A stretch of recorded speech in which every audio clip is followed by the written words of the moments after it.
Now for Wolfsburg. The cross for Maxence Lacroix. A goal after just 2 minutes.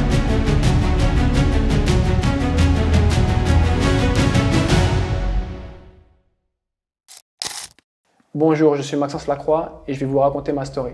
Mon papa, il était footballeur, il était gardien de but. Voilà, j'allais tous les week-ends le voir, faire un peu jouer au ballon. Et donc après, je restais au bord des terrains pour jouer avec les copains. Et c'est petit à petit où j'ai commencé à aimer le football.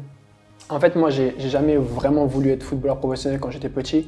J'aimais faire du foot, mais c'était pas une obsession de devenir footballeur professionnel. En fait, plus je jouais au football, plus je me sentais bien et en plus j'étais assez bon. Donc ça veut dire que ça grandissait petit à petit et quand j'ai commencé à grandir vraiment, les 15 ans, 16 ans, quand je suis arrivé au centre de formation de Sochaux, j'ai vraiment compris que voilà, c'était là où je me sentais le mieux, c'était le métier que je voulais faire et après j'ai vraiment tout donné pour y arriver.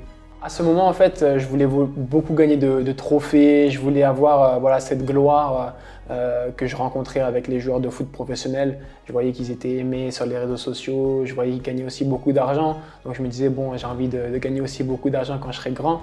Donc voilà, le football pouvait être aussi une porte d'entrée pour gagner de l'argent. Donc voilà, c'est vraiment ce côté un peu télévisé, superstar qui m'attirait. Le moment où je me rappelle vraiment où j'avais été super content, c'était au moment où j'avais signé à Wolfsburg parce que c'était un peu compliqué en fait pour arriver à Wolfsburg où Sochaux ne voulait pas et finalement on a pris l'avion et on est venu signer ici. Et quand j'ai signé, en fait, j'ai vu sur le visage de ma mère qu'elle était vraiment heureuse. Voilà, c'était souvent les parents ils disent je t'aime, je t'aime, je t'aime, mais quand on voit son papa ou sa maman voilà montrer vraiment qui sont heureux en fait.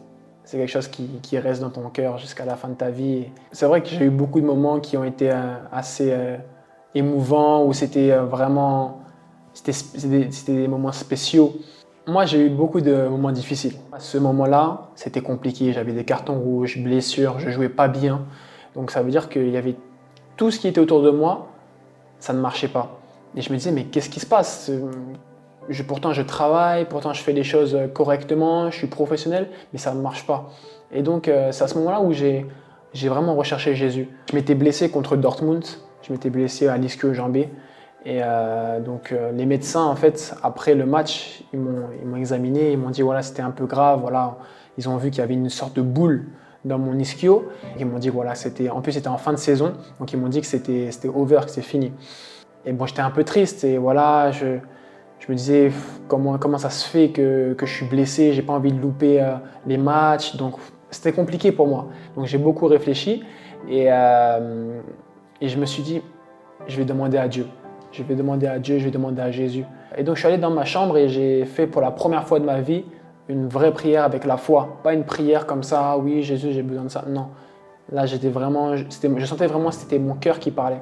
Et donc moi je pensais qu'il y allait y avoir quelque chose d'incroyable qui allait se passer, qu'il y allait y avoir des étincelles ou non, mais il ne s'est rien passé. Et donc je suis resté dans ma chambre et je me suis endormi. Et le lendemain matin, en fait, je me suis levé et j'avais plus de blessures. Tout était parti. Donc quand on est blessé, généralement, quand tu te lèves le lendemain, tu essayes de toucher, est-ce que tu as mal, est-ce que tu ressens quelque chose? Et finalement il n'y avait rien. Donc ça m'a choqué, j'avais peur, j'avais la chair de poule, je transpirais directement. Je me suis dit mais qu'est-ce qui s'est passé? Mais au fond, je savais que il y a un miracle qui s'était passé en fait.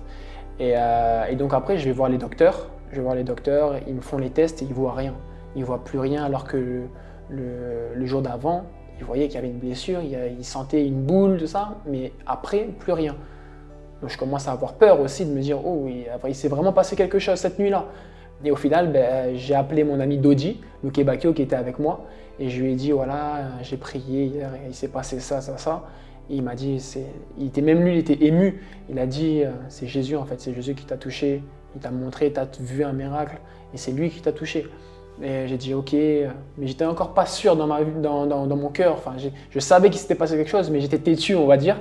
Et après, je suis allé faire les tests, j'ai fait une IRM, et sur l'IRM, il n'y avait rien.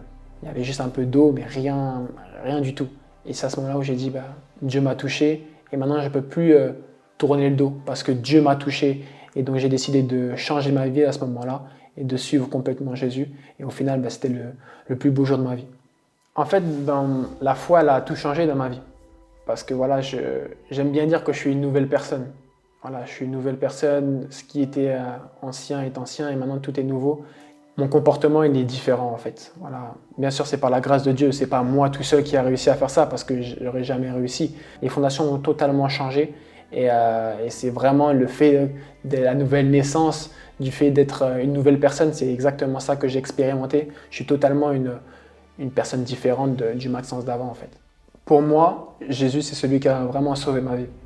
Il a sauvé ma vie parce que j'ai pris conscience de ce qu'il avait fait pour moi. C'est un homme qui était Dieu, qui est venu et qui a donné sa vie pour nous, qui étaient pécheurs. Donc, l'acte qu'il a fait, c'est un acte pour moi qui est incroyable. Pour moi, c'est le plus grand acte qui a été fait parce qu'il a sauvé, en fait, il a réconcilié les hommes avec le Père. Ça me touche vraiment et c'est pour ça en fait que j'essaye de vivre vraiment à 100% ma foi parce que l'acte qu'il a fait, le sacrifice qu'il a fait pour moi c'est un cadeau. C'est un cadeau et voilà, c'est pour ça que j'ai à cœur de partager vraiment mon témoignage, j'ai à cœur de parler avec les gens parce que tout le monde peut avoir ce cadeau. Ce cadeau, il est gratuit. Quand on veut connaître quelqu'un, il faut aller le rechercher aussi, il faut aller connaître ce qu'il a fait, sa vie. Et le meilleur moyen de connaître ce qu'il a fait et sa vie, c'est de pouvoir lire la Bible.